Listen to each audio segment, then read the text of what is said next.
देखिए हर खबर यहीं पर। सब्सक्राइब कीजिए TV9 भारतवर्ष।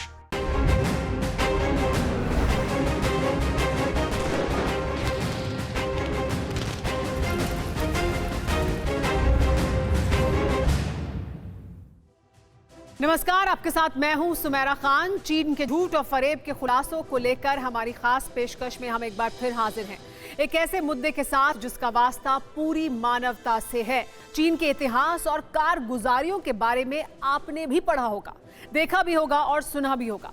इसीलिए शुरुआत में आपसे चंद सवाल पूछना चाहती हूँ। क्या 70 साल में चीन ने कोई जंग नहीं लड़ी है? क्या चीन ने किसी भी देश पर कब्जा नहीं किया है? क्या चीन के अपने सभी पड़ोसियों से दोस्ताना रिश्ते हैं? जाहिर है इन सवालों का जवाब ना में है। चीन ने 58 साल पहले हमारे देश पर जंग थोपी। 70 साल में पड़ोसियों की जमीन ही नहीं, तिब्बत और ताइवान जैसे पूरे मुल्क कब्जा लिए। पाकिस्तान से कथित दोस्ती को छोड़कर चीन के आज किसी भी पड़ोसी देश से दोस्ताना रिश्ते नहीं हैं। आप सोच रहे होंगे जब जवाब जानते हैं तो सवाल पूछा ही क्यों? इसकी वजह भी आइए आपको बताती हूँ। करीब 7 महीने पहले 1 अक्टूबर को चीन में कम्युनिस्ट शासन के 70 साल पूरे होने पर बड़े पैमाने पर जश्न मनाया गया था। इस जश्न से ठीक एक हफ्ते पहले चीन ने एक पॉलिसी डॉक्यूमेंट जारी किया था। 18,000 से ज्यादा पन्नों के इस दस्तावेज को चीन की सरकार ने China and the world in the new era के नाम से जारी किया था। कहने को ये चीन की नीतियों का श्वेत पत्र था, लेकिन दुनिया के लिए ये सिर्फ और सिर्फ झूठ का पुलिंदा था। ऐसा हम क्यों कह रहे हैं? इसका अंदाजा 18,400 पन्ने के इस दस्तावेज में लिखी एक एक लाइन से आपको हो जाएगा। चंद लाइनें आइए मैं आपको बताती हूँ। चीन के इस पॉलिसी डॉक्यूमेंट में लिखा गया था कि चीन ने 70 साल में किसी भी मुल्क से जंग नहीं की, किसी भी देश के इंच भर भी इलाके पर कब्जा नहीं किया। यह भी लिखा गया था इसी दस्तावेज में कि 14 में से 12 पड़ोसी देशों के साथ बातचीत से अपने तमाम विवादित मुद्दे सुलझा लिए गए हैं। इंटरनेशनल और रीजनल मुद्दों को सुलझाने में चाइना ने अहम रोल अदा किया है। इस डॉक्यूमेंट में ऐसे और बहुत से झूठ हैं। मौका मिले तो आप खुद भी चीन के झूठ के इस पुलिंदे को पढ़ सकते हैं। लेकिन हमने आपको ये बातें क्यों बताई? इसका जवाब आइए आपको सिलसिलेवार तरीके से बताऊं। सबसे पहले हांगकांग चलिए। हांगकांग में यूं ही नहीं बढ़ पाई। ये अदावत है चीन के जुल्मों की, बगावत है चीन की तानाशाह हुकूमत के खिलाफ।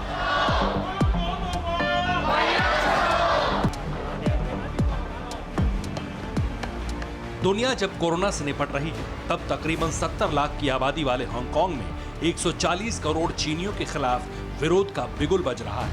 तस्वीरें चंद घंटे पहले की, जब हांगकांग की सड़कों पर 8 महीने पुराना मंजर नजर आया। चीन के खिलाफ प्रदर्शन में हजारों लोग शामिल हुए। चीन ने 230 प्रदर्शनकारियों को गिरफ्तार किया। गिरफ्तार लोगों में 12 साल का मासूम है तो 65 साल के बुजुर्ग भी शामिल हैं। प्रदर्शनकारी हांगकांग के एक शॉपिंग मॉल के बाहर जमा होकर विरोध जता रहे थे। चीन के सैकड़ों पुलिस वाले पहुंचे, लाठीचार्ज किया, फिर आंसू गैस के गोले दागे। भीड़ तब भी नहीं हटी तो मिर्च पाउडर वाली गोलियों की बौछार की। हांगकांग में पिछले 1 साल से चीन की नीतियों के खिलाफ लगातार प्रदर्शन जारी है। जुलाई 2019 में 10 लाख से भी ज्यादा लोग चीन की नीतियों के खिलाफ सड़कों पर उतरे थे और इस विरोध प्रदर्शन की वजह से चीन की सरकार हिल गई थी। जो बगावत बूटों के जोर से न दबी, जो क्रांतिकारी बारूदी बारिश के बीच सीना ताने चट्टान से खड़े रहे, जिन लोगों ने तानाशाही के खिलाफ बरसों से अलग जगह रखी है, वो कोरोना के घनघोर संकट काल में भी अटल है, अडिग है, अपने वजूद की खातिर डटे हैं। लेकिन ये चीन को बर्दाश्त नहीं।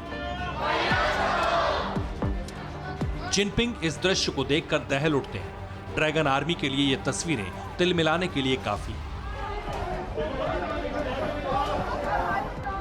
तस्वीरें अप्रैल महीने की हैं, जब ड्रैगन की पुलिस ने लोकतंत्र की मांग करने वाले 15 राजनेताओं को सलाखों के पीछे फेंकवा दिया। जिन लोगों को गिरफ्तार किया गया उनमें बुजुर्ग आंदोलनकारी ली चेक यान और यंग सम सबसे बड़े लीडर थे। इनके साथ 71 साल के मीडिया दिग्गज जिमी लाई और 72 साल के पूर्व विधायक और अधिवक्ता मार्गरेट एनजी भी शामिल थे। एक मौजूदा और 9 पूर्व पार्षदों को भी जेल में भेज दिया गया। न सुनवाई हुई, न गुनाह साबित हुए, न कोई दलील सुनी गई। दशक से तो यही होता रहा है। यही वजह है कि कोरोना के खौफ से बुलंद आवाज अब चीन के पाप को जड़ से उखाड़ फेंकने पर आतुर है।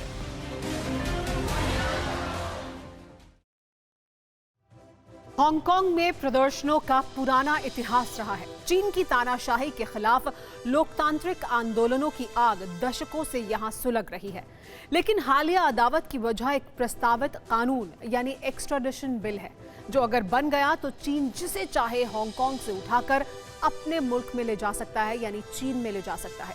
ये सब शुरू हुआ था एक कत्ल के साथ। फरवरी 2018 की बात है। हांगकांग से एक कपल छुट्टी मनाने ताइवान गया, लेकिन लौटा सिर्फ एक लड़का, जिसने आकर बताया कि उसने ताइवान में ही अपनी गर्लफ्रेंड का कत्ल कर दिया था। अब लड़के को हांगकांग से ताइवान भेजा जाना था ताकि उसे कानूनन सजा सुनाई जा सके, लेकिन ताइवान और हांगकांग के बीच प्रत्यर्पण संधि नहीं थी। 2019 में हांगकांग के लेजिस्लेटिव काउंसिल में एक प्रत्यर्पण संधि का प्रस्ताव आया। इसके तहत लड़के को ताइवान भेजा जा सकता था, लेकिन इसी संधि का एक हिस्सा हांगकांग के लोगों के प्रत्यर्पण के रास्ते चीन भी भेजता था। बिल में 37 तरह के अपराधों पर एक्स्ट्राडिशन की शर्त शामिल है। इनमें क्रिमिनल एक्टिविटी के अलावा राजनीतिक आरोप भी शामिल है। चीन में कानून कैसे बीजिंग की मीनारों पर खूंटी पर टंगा होता है, ये किसी से छिपा नहीं है। ना तो कोई दलील चलती है और ना ही कोई सुनवाई होती है। प्रत्यर्पण संधि के विरोधी कहते हैं कि इस कानून के जरिए चीन हांगकांग के हक में आवाज उठाने वालों को अपनी जेलों में लाकर ठूस देगा, जैसा कि इससे पहले भी होता रहा है। इसलिए पिछले साल मई में जब चीन के साथ प्रत्यर्पण संधि वाले बिल को हांगकांग की संसद में लाया गया तो वहां मारपीट हो गई। इसके चलते बिल को कुछ वक्त के लिए सस्पेंड करने की बात भी हुई, लेकिन प्रदर्शनकारी चाहते हैं कि बिल पूरी तरह वापस हो। हांगकांग में प्रदर्शनों की यही वजह है। 1997 में ब्रिटेन और चीन के बीच हुई साइनो ब्रिटिश डिक्लेरेशन के बाद भले ही हांगकांग पर चीन ने कब्जा कर लिया हो, लेकिन दोनों में जमीन आसमान का अंतर है। चीन की तानाशाही के मुकाबले हांगकांग का कानूनी सिस्टम निष्पक्ष और पारदर्शी है। प्रेस की आजादी है, लोगों के पास अभिव्यक्ति की आजादी है। वहीं चीन विस्तारवादी सोच में अपने हित ही खोजता है। पिछले चंद दिनों के दौरान कोरोना से इतर चीन की करतूतों को जरा जानिए। 4 मई को दक्षिण चीन सागर में मिलिट्री एक्सरसाइज की गई। इसके बाद 5 मई को लद्दाख में भारतीय चीनी सैनिकों में झड़प हुई। 9 मई को सिक्किम में भी सैनिकों के साथ हाथापाई हुई। 11 मई को मालदीव में चीन के कृत्रिम द्वीप बनाने का खुलासा हुआ। और ये सब कब हो रहा है? जब चाइना भी पूरी दुनिया के साथ साथ कोरोना वायरस से जूझ रहा है। 12 मई को सुनिए क्या हुआ। 12 मई को लद्दाख ने चीन में घुसपैठ की कोशिश की। एक तरफ जहां पूरी दुनिया कोरोना से त्रस्त है, वहीं दुनिया भर में वायरस फैलाने वाला चीन भारत के खिलाफ लगातार साजिश कर रहा है। एक हफ्ते के दौरान चीन भारत में 3 बार घुसपैठ की कोशिश कर चुका है। विनाश काल में चीन की वायरस वाली बुद्धि कैसे भ्रष्ट हो चुकी है, इस रिपोर्ट को देखिए। लद्दाख की पेंगोंग लेक और सिक्किम सेक्टर की नाकुला सीमा, दोनों जगहों के बीच का फासला 2500 किलोमीटर से भी ज्यादा है। लेकिन दोनों ही जगहों पर चीन लगातार साजिश कर रहा है। जगह पूर्वी लद्दाख की पेंगोंग झील। शाम का वक्त था। भारतीय जवान पेंगोंग लेक के उत्तरी किनारे पर पेट्रोलिंग कर रहे थे। इस दौरान चीन के फौजियों की मौजूदगी का पता चला। भारतीय जवानों ने विरोध किया, जिसके बाद दोनों देशों के 200 सैनिक आमने सामने हो गए। पूरी रात टकराव के हालात के बाद तड़के दोनों तरफ के सैनिकों के बीच झड़प हो गई। बाद में अफसरों के बीच बातचीत के बाद मामला शांत हुआ। जगह नाकुला सेक्टर। यहां भारत चीन के 150 सैनिक आमने सामने हो गए थे।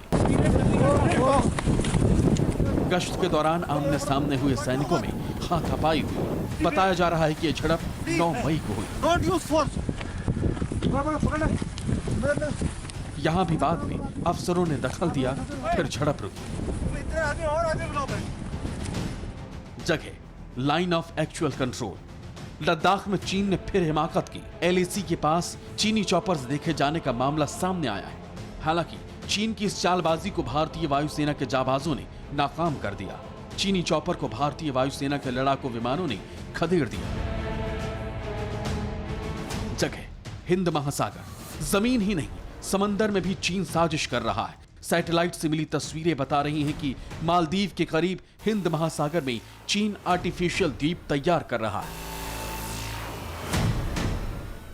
मालदीव के पूर्व राष्ट्रपति अब्दुल्ला यामीन ने 2016 में 16 द्वीपों को 50 साल के लिए चीन को लीज पर दिया था और अब इन्हीं द्वीपों पर चीन बड़े स्तर पर निर्माण कार्य कर रहा है। हिंद महासागर में चीन की इस साजिश को भारत को घेरने की तैयारी माना जा रहा है। इसकी वजह भी है, भारत से इन द्वीपों की दूरी सिर्फ 600 किलोमीटर है, यानी 20 मिनट में कोई भी मिसाइल पहुंच सकती है। चीन के फाइटर जेट्स को भी 20 से 25 मिनट ही लगेंगे। इसके साथ ही हिंद महासागर के इस इलाके से कई इंटरनेशनल कारोबारी रूट गुजरते हैं। चीन ने हिंद महासागर में मौजूद कई देशों को अपना कर्जदार बना रखा है। इसी की आड़ में अब बड़ी साजिश की जा रही है। हालांकि भारत ने भी चीन के नापाक मंसूबों से निपटने की तैयारी शुरू कर दी है।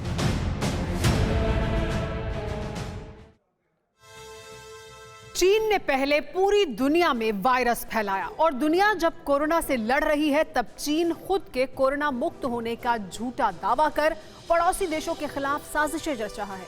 भारत, दक्षिण Korea, Japan, Indonesia, Thailand, Vietnam समेत नेपाल तक चीन की करतूतों से कैसे परेशान हैं, इस रिपोर्ट में देखिए। एवरेस्ट हिंदुस्तान के मस्तक हिमालय का वो मुकुटमणि जिसकी बुलंदी भारत की विरासत और भव्यता का एहसास दुनिया को कराती है।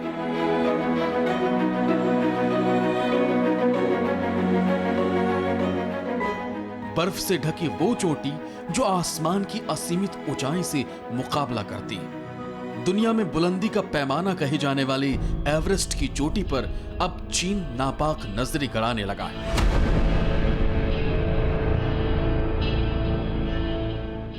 चीन के सरकारी टेलीविजन CGTN यानी चाइना ग्लोबल टेलीविजन नेटवर्क ने यह ट्वीट 10 मई को किया था, जिसमें एवरेस्ट की 4 तस्वीरें भी शेयर की गई थी।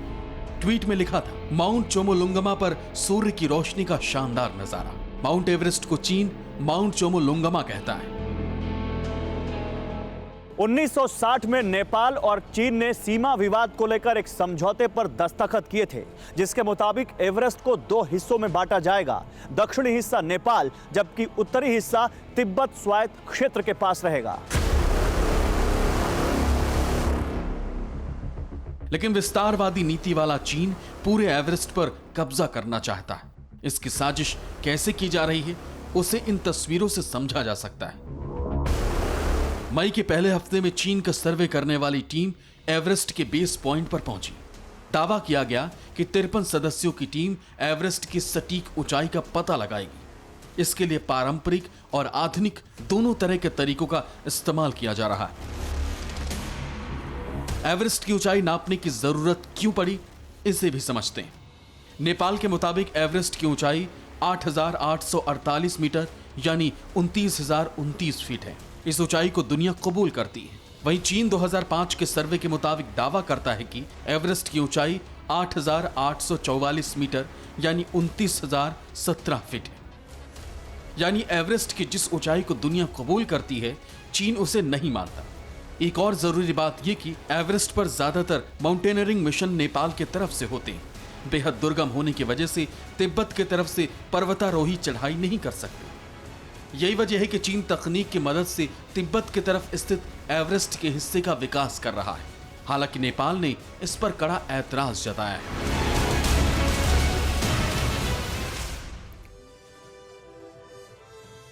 आपको बता दें 2018 में चीन में एक सर्वे हुआ था। सर्वे में चीन के 224 अरबपति कारोबारियों से सवाल पूछे गए।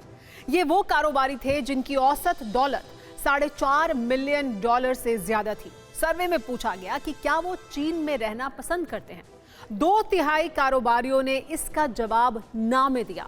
इनमें से भी ज्यादातर ने अमेरिका में बसने की ख्वाहिश जाहिर की थी। ग्लोबल वेल्थ माइग्रेशन रिव्यू की 2018 की रिपोर्ट के मुताबिक 2018 में 15,000 मिलियनेयर ने चीन छोड़कर किसी और देश में अपना ठिकाना बना लिया, जो चीन की हाई नेट वर्थ इंडिविजुअल्स का 2% है। 7,000 अरबपतियों के देश छोड़ने के साथ रूस दूसरे नंबर पर है। लिस्ट में तीसरा नाम हमारे देश का है। इसके बाद टर्की, फ्रांस, इंग्लैंड और ब्राजील जैसे देश आते हैं, जो कि हम आपको इस ग्राफ के जरिए बता रहे हैं। लेकिन पहले नंबर पर कौन है? चीन। दुनिया जानती है 2 दशक में चीन की इकोनॉमी हर हफ्ते नए अरबपति बनाने की मशीन बनी रही है, लेकिन इनमें से ज्यादातर ने चीन से दौलत कमाकर दूसरे देशों में बसने में ही अपनी भलाई समझी। सवाल लाजमी है कि जिस मुल्क में दौलतमंदों की कद्र ना होती हो, वहां आम लोगों के हक के लिए संघर्ष करने वालों का क्या हश्र होता होगा, अंदाजा लगाया जा सकता है। जिनपिंग की हुकूमत की तानाशाही की बानगी का सबूत देती ये तस्वीर भी देखिए।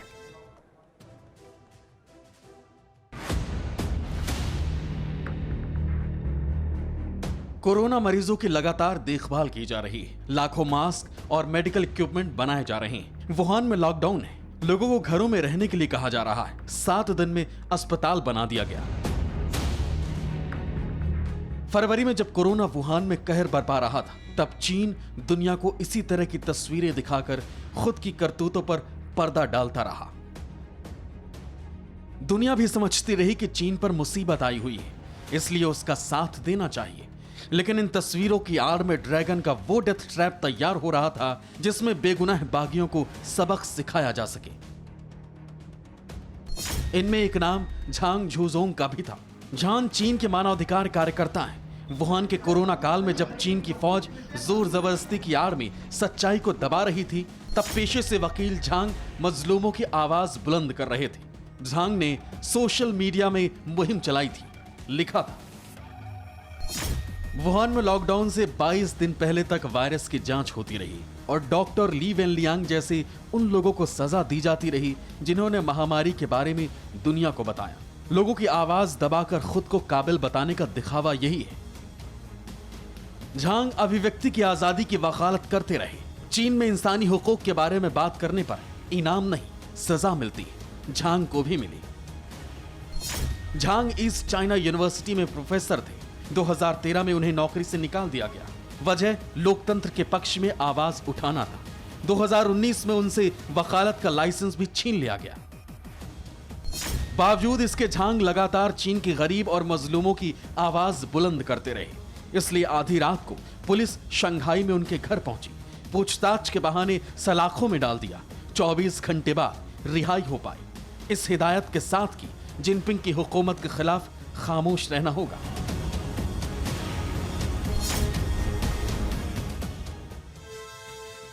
दुनिया को कोरोना महामारी के कुएं में झोंककर फुर्सत मनाने वाले चीन की हकीकत से अब दुनिया वाबस्ता हो चुकी है। इसीलिए चीन की चोरी और सीनाजोरी का जोर अब चलने वाला नहीं है। अभी तो दुनिया ने सिर्फ इशारा किया है, लेकिन चीन की हालत क्या हो चुकी है, इस रिपोर्ट से समझिए।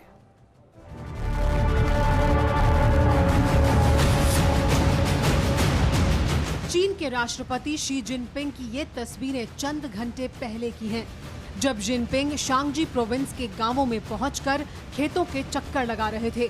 जिनपिंग न सिर्फ खेतों में घूमे, बल्कि किसानों से ये भी पूछा कि कितनी फसल होने की उम्मीद है। जानते हैं क्यों? तो ऐसे समझिए। तरक्की की जिस मीनार पर चीन धौंस जमाता था, कोरोना वायरस ने चीन के उस गुरूर को खाक में मिला दिया है। जनवरी से मार्च की पहली तिमाही में कोरोना ने चीन की इकोनॉमी की कमर ही तोड़ दी है।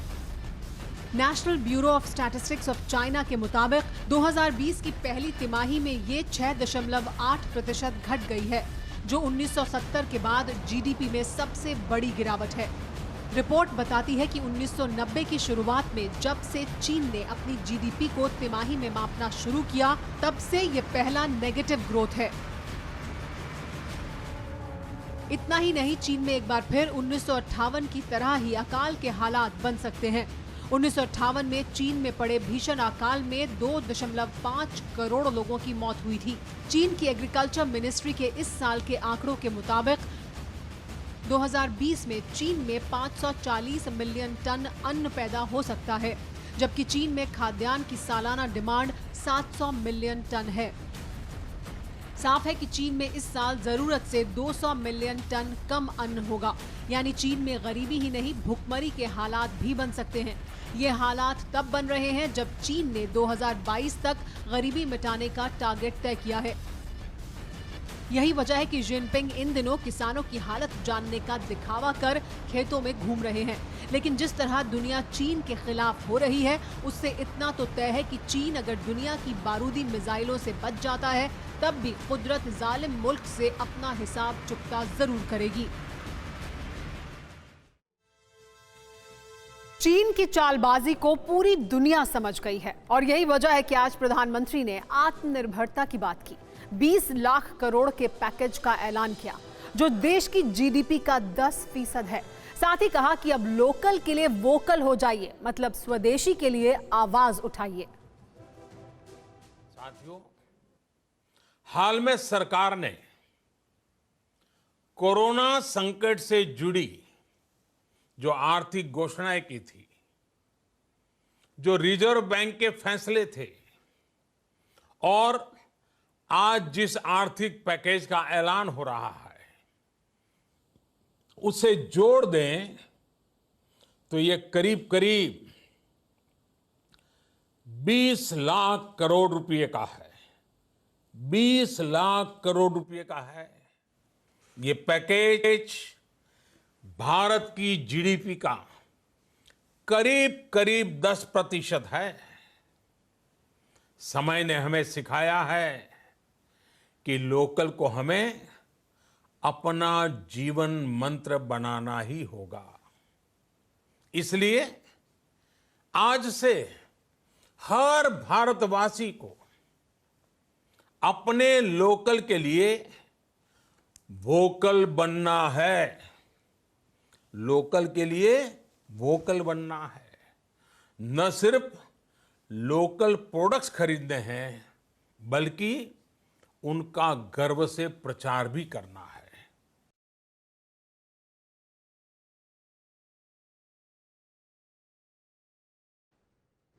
प्रधानमंत्री मोदी ने करीब 33 मिनट देश को संबोधित किया, जिसमें 25 बार आत्मनिर्भर शब्द का इस्तेमाल किया। यानी सरकार लॉकडाउन का चौथा फेज तो लागू करेगी, लेकिन देश को आत्मनिर्भर बनाने की प्रतिबद्धता के साथ। फिलहाल आगे बढ़ते हैं। क्या आप जानते हैं कि आज इंटरनेशनल नर्स डे है? हर साल 12 मई को इंटरनेशनल नर्स डे मनाया जाता है। दुनिया की नर्सों को समर्पित ये दिन फ्लोरेंस नाइटिंगेल के जन्मदिन पर मनाया जाता है। फ्लोरेंस नाइटिंगेल का जन्म 12 मई 1820 को इटली के फ्लोरेंस शहर में हुआ था, जिन्होंने अपनी पूरी जिंदगी बीमारों और जरूरतमंदों की भलाई में लगा दी थी। वो दिन ही नहीं, रात में भी मरीजों के इलाज के लिए लालटेन या लैंप हाथ में लेकर जाती थी। इसी वजह से उन्हें लेडी विद द लैंप भी कहा गया। बीमारों को जिंदगी देने में जितना योगदान डॉक्टर का है, उससे कम योगदान नर्स का नहीं होता। नर्स बीमारों की तन और मन से सेवा करती है। अपनी परवाह किए बिना मरीज की किस तरह जान बचाती हैं, इसकी तस्वीर कर्नाटक के शिवमोगा से भी आई है। रूपा प्रवीण कर्नाटक के शिवमोगा के सरकारी अस्पताल में नर्स हैं, जिन्हें रोजाना मरीजों को देखने अस्पताल जाना होता है। खास बात यह है कि रूपा 9 महीने की प्रेग्नेंट है। बावजूद इसके वो पूरे जज्बे के साथ अपने मरीजों की सेवा करने में लगी हुई हैं। हालांकि उनकी ड्यूटी कोरोना वायरस मरीजों को देखने के लिए नहीं लगाई गई है, वो आम मरीजों की देखभाल कर रही हैं। रूपा के मुताबिक उनके सीनियर्स ने उन्हें छुट्टी लेने के लिए सलाह दी, लेकिन मजबूत इच्छा शक्ति वाली रूपा मरीजों को छोड़कर आराम नहीं करना चाहती हैं। रूपा के इस समर्पण और कर्तव्य निष्ठा को TV9 भारतवर्ष सलाम करता है। फिलहाल मेरे साथ इतना ही।